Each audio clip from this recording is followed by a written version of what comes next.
여러분 안녕하십니까? 강철 헬스 전략의 강철 진입니다.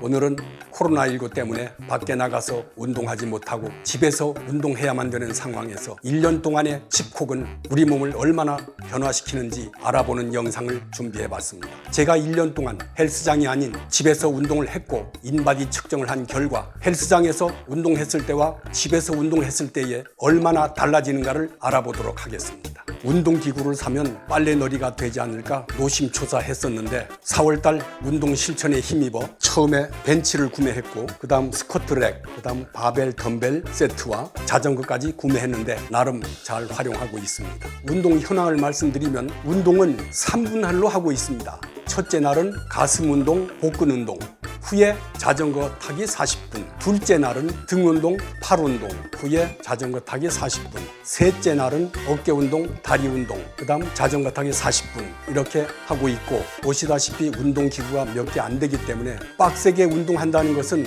현실적으로 어려움이 있어가지고 가벼운 무게로 여러 번 반복하는 방법을 택했습니다. 그래서 20회 반복한 것을 한 세트로 정해서 운동을 해왔습니다. 첫 번째 세트는 여기 제일 가벼운 거로 했고요. 두 번째 세트는 요거로 했고 세 번째 세트는 여기 요거로 그리고 네 번째, 다섯 번째 세트에는 여기 무게를 전부 이 하나에 모아가지고 했습니다. 일주일에 5번 운동하는 것을 목표로 실천하려고 노력해 왔는데요. 그동안 운동한 횟수를 직접 보여드리겠습니다. 4월 달부터 운동을 시작했는데 4월 달은 총 24일 운동을 했습니다. 5월 달은 23일 운동을 했습니다. 6월 달은 22일 동안 운동을 실천했습니다. 7월 달은 22일 동안 운동했고요. 8월 달은 21일 운동을 했습니다. 9월 달은 22일 운동을 했고요.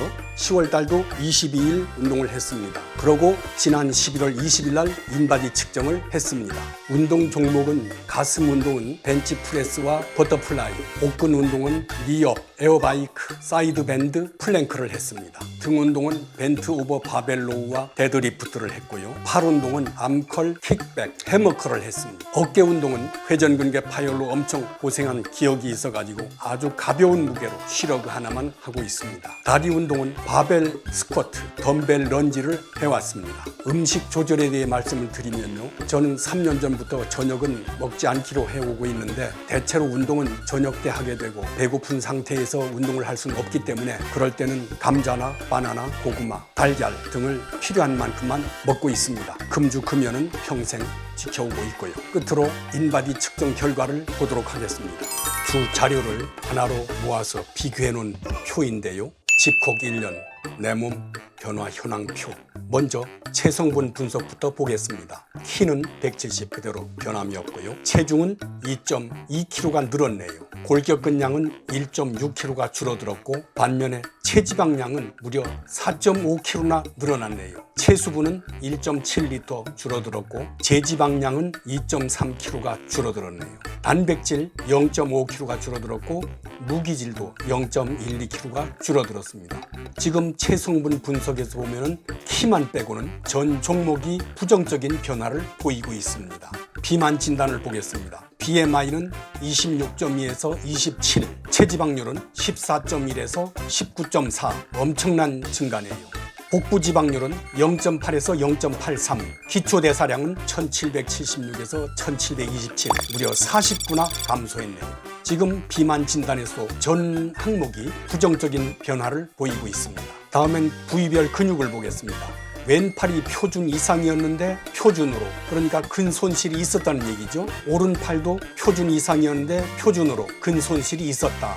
몸통은 표준 이상이었는데 표준으로, 이건 역시 근 손실이 있었다는 것이네요. 왼다리는 표준에서 표준, 이건 그대로 현상 유지를 했네요. 오른다리 표준에서 표준, 그러니까 왼다리와 오른다리만 현상 유지를 했다는 말이 되겠습니다. 부위별 체지방을 보겠습니다. 왼팔 표준 이하였는데 표준으로, 그러니까 지방이 증가했단 말이 되죠. 오른팔은 표준 이하에서 표준으로, 역시 지방 증가. 몸통은 어떠냐? 표준이었는데 표준 이상, 역시 지방이 증가했다는 말이 되겠습니다. 그럼 왼다리는 어떻게 되느냐? 표준에서 표준. 왼다리는 체지방도 현상 유지를 했습니다. 오른다리 표준에서 표준, 역시 현상 유지를 했습니다. 부위별 체지방을 보면 결국 왼다리와 오른다리만 현상 유지를 했고 나머지는 지방이 증가했다는 말이 되겠습니다.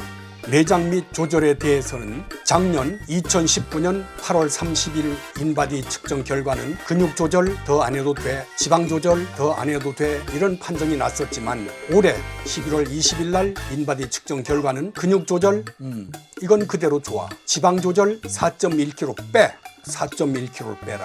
이게 말이 쉽지 결코 쉽지 않습니다. 내장 지방은 작년엔 5였는데 올해는 6, 가까스로 낮음이란 단계는 유지했지만 1만큼 증가했습니다. 신체 발달 점수는 어떠냐? 보통 사람들은 점수에 관심이 많으니까 한번 보겠습니다. 작년 신체 발달 점수는 91점이었는데 올해는 85점으로 무려 6점이나 내려갔습니다. 지금 집콕 1년 내 몸 변화 현황표에서 보시는 바와 같이 26개의 항목이 있는데 그중에 키, 그 다음 왼다리, 오른다리의 근육이나 지방만 현상을 유지했을 뿐 나머지 항목은 모두 부정적인 변화를 보이는 걸로 나타났습니다. 저희 조언이 필요하신 분은 위의 주소로 메일을 보내주시면 답변 드리겠습니다. 끝까지 시청해 주신 여러분 감사합니다.